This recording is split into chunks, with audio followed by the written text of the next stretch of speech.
object that is most likely a fallen crane. This footage is the first of its kind to be released since the self-defense forces have begun shooting aerial images of the plant. The SDF will continue filming to help confirm the conditions at the plant. On Thursday, 3 workers at the plant were exposed to water containing unusually high levels of radioactive materials. The Nuclear and Industrial Safety Agency said on Friday the water may have leaked from the number 3 reactor core. When we look into the composition of the water,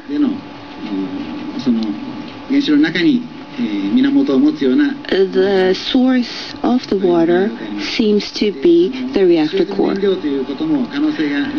Another possibility is the spent fuel, and we cannot rule out that possibility either, but I think it is more likely that the water came from the reactor core.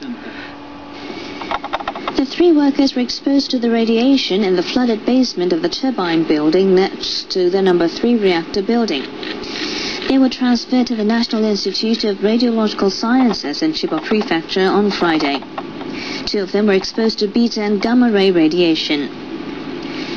Doctors say the radioactive substances reached inside their bodies, but they say so far the internal symptoms are not serious enough to require special treatment. They say the 2 will be receiving similar treatment as regular burns.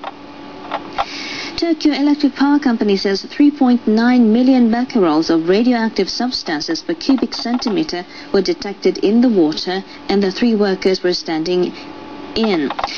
That reading is 10,000 times higher than levels in water inside an operating nuclear reactor. Efforts to cool the 4 reactor buildings continued on Friday. TEPCO says that in the number 1 and 3 reactors, workers switched from injecting seawater to fresh water to avoid corrosion. They are also planning to use fresh water at the number 2 reactor as soon as possible.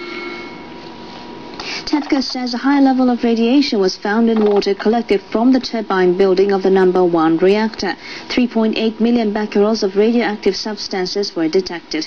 The level of radiation is as high as the one collected from the number 3 reactor, where 3 workers were exposed to radiation. It's still unclear where the water has come from. Officials say they're looking into the source of the leakage.